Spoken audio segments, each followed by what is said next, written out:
Hello doctors, welcome to SRB Science 11th NCERT chapter 13 photosynthesis in higher plants. आज का हमारा topic है CAM plants. Photosynthesis में हम क्या क्या डिस्कस कर चुके हैं, फटाफट एक रिकॉल लेते हैं। फोटोसिंथेसिस की प्रोसेस, कौन कौन से साइंटिस्ट ने कौन कौन सी थ्योरी दी, अपने अपने एक्सपेरिमेंट्स में क्या कहा। Light reaction, dark reaction. Light reaction के अंदर हम क्या करते हैं, मतलब प्लांट्स क्या करते हैं, सनलाइट को ट्रैप करके एटीपी और NADPH का निर्माण करते हैं। इस एटीपी और NADPH को हम यूज करते हैं डार्क रिएक्शन में। डार्क रिएक्शन मतलब कौन सी साइकिल, C3 साइकिल या फिर इसको केल्विन साइकिल भी कहते हैं।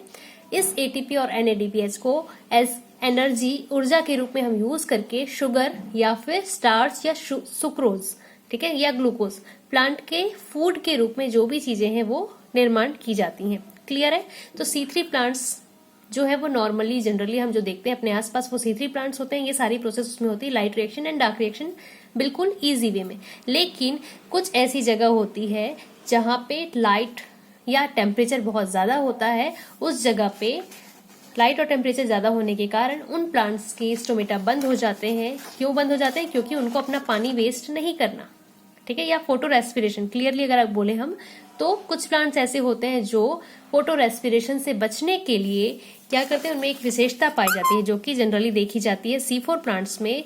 और याद रखना है आपको टर्म क्रैंच एनाटमी, ठीक है। क्रैंच का अर्थ मतलब होता है मालाकार, माला के जैसे इसका स्ट्रक्चर होता है। बंडल शीथ सेल प्रेजेंट होती है C4 प्लांट्स में, आपको बहुत अच्छे से याद रखना है। C3 में ये विशेषता नहीं पाई जाती। C4 प्लांट्स में क्रैंच एनाटमी होती, लीव्स में बंडल शीथ सेल्स होती हैं, हम डिस्कस कर चुके हैं। इसके कारण, क्रैंच एनाटमी के कारण या बंडल शीथ सेल्स की सेवरल लेयर्स होती है, इसके कारण क्या होता है, फोटो रेस्पिरेशन से ये प्लांट्स बच जाते हैं। क्लियर है। तीसरे टाइप के प्लांट होते हैं आपके CAM प्लांट्स। CAM प्लांट्स जो है उनमें क्रैंच एनाटमी नहीं होती। जो प्रोसेस हो रही थी आपकी C4 में सेम वैसी ही प्रोसेस होगी, लेकिन थोड़ा सा तरीका बदला हुआ है, ठीक है। अभी डिस्कस करेंगे, हम देखेंगे कैसे तरीका बदला इन्होंने बिना क्रैंच एनाटमी के।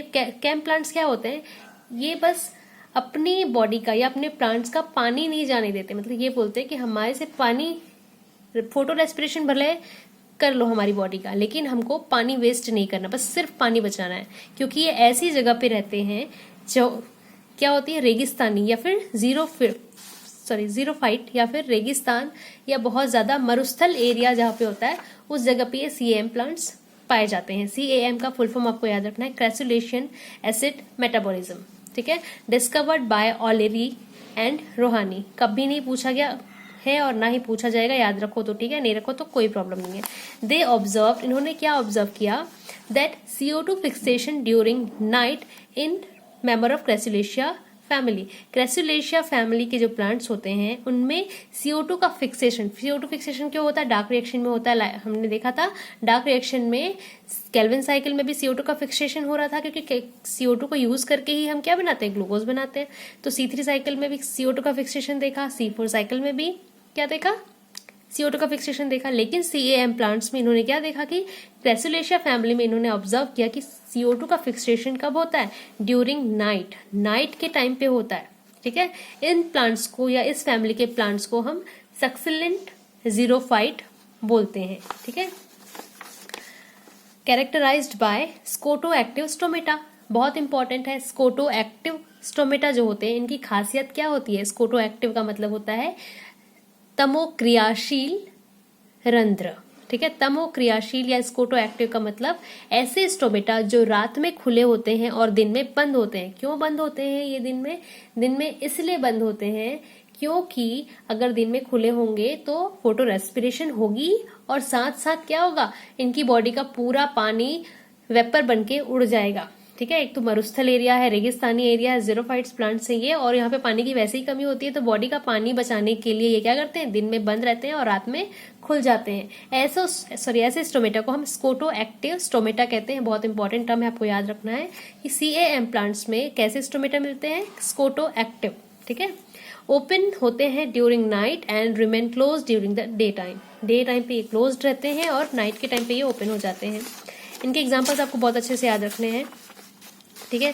NCERT में नहीं है तो इसका मतलब ये नहीं कि आप ये टॉपिक छोड़ सकते हैं। कैलेंचॉय, ब्रायोफिलम, ओपेंशिया तो ऐसे आपको पता है रेगिस्तानी एरिया में पाए जाते हैं। अगेव, यूफोर्बिया, पाइनएप्पल, वेलविशिया, वेलविशिया जो है वो जिम्नोस्पर्म का एक एग्जाम्पल है।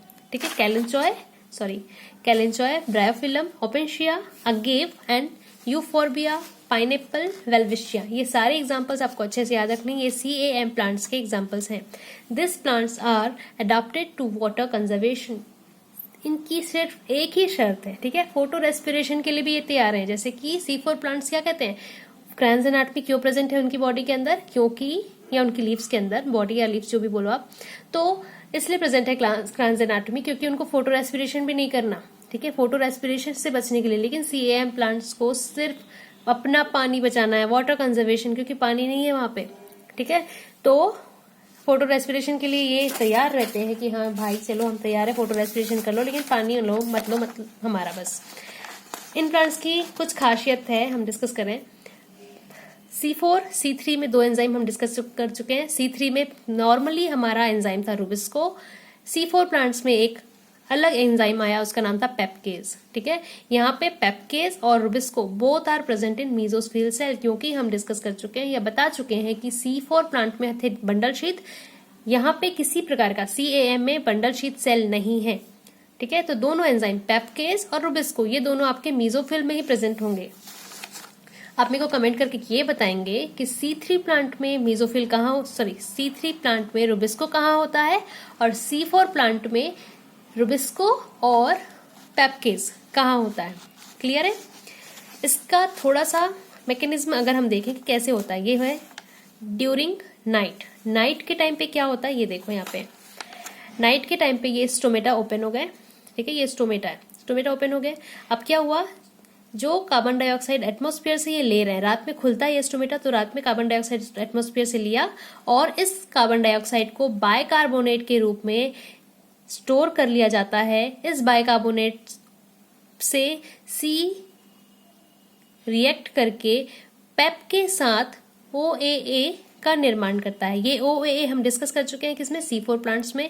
ये है एक 4 कार्बन वाला मॉलिक्यूल, ऑक्सिलो एसिटिक एसिड। ठीक है, सारी प्रोसेस इसमें मीजोफिल सेल में होती है। OAA बन गया, ये OAA चेंज हो जाता है एक अदर केमिकल में जिसका नाम है मैलेट या मैलिक एसिड, जो कि वैक्यूल में स्टोर्ड रहता है। ठीक है, नाइट के टाइम पे हम कार्बन डाइऑक्साइड को एटमॉस्फेयर से लिए, वातावरण से कार्बन डाइऑक्साइड ले लिया हमने और वो बना लिया, उसको स्टोर कर लिया। अब गैस को तो गैस के रूप में अंदर नहीं रख सकते, किसी प्रकार का सिलेंडर थोड़ी है लीव्स के अंदर, है ना, तो वो क्या करते हैं, उस कार्बन डाइऑक्साइड को केमिकल बना के रख लेते हैं। मैलिक एसिड बना लिया, सबसे पहले बनाया उसका OAA ऑक्सिलो एसिटिक एसिड, उसको फिर बना लिया मैलिक एसिड और स्टोर करके रख लिया वैक्यूल में। ये नाइट में हमने काम कर लिया, मतलब नाइट में आधा काम कर लिया। अब दिन में क्या करते हैं, दिन में ये स्टोमेटा देखो बंद हो गए। अब बाहर से कार्बन डाइऑक्साइड नहीं आ सकती, अंदर से पानी जो है वो बाहर नहीं जा सकता, हमको क्या करना है, पानी बचाना है। अब इस मैलिक एसिड बना हुआ है, इस मैलिक एसिड से हम क्या करेंगे, ये मैलिक एसिड यहाँ पे स्टोर था, ठीक है, यहाँ पे स्टोर है ना। अब ये मैलिक एसिड चेंज होगा मैलेट में, मैलेट चेंज होगा पायरुवेट में। कैसे चेंज होगा, यहाँ से एक कार्बन डाइऑक्साइड निकाल ली जाएगी और 3 कार्बन वाला पायरुवेट बाहर चला जाएगा। ठीक है, तो 3 मीजोफिल सेल में, तो ये पायरुवेट से P बना लिया जाएगा, एक ATP लगेगा पायरुवेट से फॉस्फोइनॉल पायरुवेट बनाने के लिए, और ये हमारे पास रॉ मटेरियल के रूप में या फिर ये एंजाइम कलेक्ट हो जाएगा। ये PEP जो है वापस मिल जाएगा हमको, यहाँ से एक कार्बन डाइऑक्साइड निकल जाएगा। ये कार्बन डाइऑक्साइड अब हमारा क्लोरोप्लास्ट में जाएगा, जहाँ पे नॉर्मली C3 साइकिल या फिर कैल्विन साइकिल चल रही है। ठीक है, ये CO2 यहाँ पे गया दिन में और कैल्विन साइकिल फिर से चली, क्योंकि दिन में क्यों हो रहा है ये प्रोसेस, हम डिस्कस कर चुके हैं कि सारी process light reaction dark reaction दिन में ही होती है ना। तो दिन में हो रहा है, लाइट के टाइम पे सनलाइट मिल रही है, लाइट ट्रैप की जाती होगी, ATP NADPH बन रहा है और कार्बन डाइऑक्साइड लगातार यहाँ से मिल रही है हमको, कैल्विन साइकिल फटाफट चल रहा है और स्टार्च का फॉर्मेशन हो रहा है। ठीक है, तो ड्यूरिंग नाइट क्या होता है, नाइट के टाइम पे एसिड को, मैलिक एसिड को हम स्टोर करके रखते हैं कहाँ पे, वैक्यूल में। तो एसिड को स्टोर करके रखने के कारण इस प्रोसेस को एसिडिफिकेशन कहते हैं, और यहाँ पे हम एसिड को यूज कर रहे हैं, एसिड को तोड़ रहे हैं, इसलिए इस प्रोसेस को हम, या डे वाली प्रोसेस को हम बोल सकते हैं डी एसिडिफिकेशन। क्लियर है? CAM प्लांट्स की ये प्रोसेस बहुत इंपॉर्टेंट है, सेम है C4 के जैसे। C4 में भी यही कर रहे थे हम, लेकिन कब कर रहे थे, दिन में ही हो रही थी सारी प्रोसेस, क्योंकि वहां पे क्रैंस एनाटॉमी थी, बंडल शीथ सेल थी। यहाँ पे किसी प्रकार की बंडल शीथ सेल नहीं है, फोटो रेस्पिरेशन होगा यहाँ पे, ठीक है। फोटो रेस्पिरेशन नहीं होगा ऐसा नहीं बोल सकते, फोटो रेस्पिरेशन जनरली होता है इसमें, लेकिन ये सिर्फ अपना पानी बचाने के लिए, वाटर कंजर्वेशन करने के लिए या वाटर को कंजर्व करके रखने के लिए ये क्या करते हैं, स्कोटो एक्टिव होते हैं, ठीक है। मतलब सॉरी दिन में बंद रहेंगे स्टोमेटा और रात में ये खुल जाते हैं और रात के टाइम फिर से कार्बन डाइऑक्साइड अंदर लेते हैं, अंदर लेने के बाद उसको स्टोर करके रखते हैं एसिड के रूप में। इस एसिड को दिन के टाइम में फिर से तोड़ते हैं और कार्बन डाइऑक्साइड को डार्क रिएक्शन में या फिर कैल्विन साइकिल चला के यूज करते हैं और स्टार्च का या शुगर का फॉर्मेशन करते हैं। इसमें आपको जनरली याद रखना है ये दोनों प्रोसेस, और ये याद रखना है कि दोनों एंजाइम कहाँ पे मिलते हैं इसमें, पेप्केज और रुबिस्को दोनों मेसोफिल सेल में प्रेजेंट होते हैं। मेरा क्वेश्चन ये था कि C3 प्लांट्स में रुबिस्को कहाँ मिलेगा और C4 प्लांट्स में रुबिस्को और पेप्केज कहाँ पाए जाते हैं। क्लियर है? इसका फुल फॉर्म याद रखना है, Crassulacean acid metabolism scoto active stomata, जो कि नाइट में ओपन रहते हैं and remain close during the day time. इनके एग्जांपल्स एक बार फिर से, Kalanchoe, Bryophyllum, Opuntia, Agave, Euphorbia, pineapple और Welwitschia. Thanks for watching this video. अगर ये वीडियो समझ में आई है, आपको CAM प्लांट्स समझ में आया है ये, तो लाइक कीजिए वीडियो को और हमारे चैनल SRB साइंस को सब्सक्राइब कीजिए।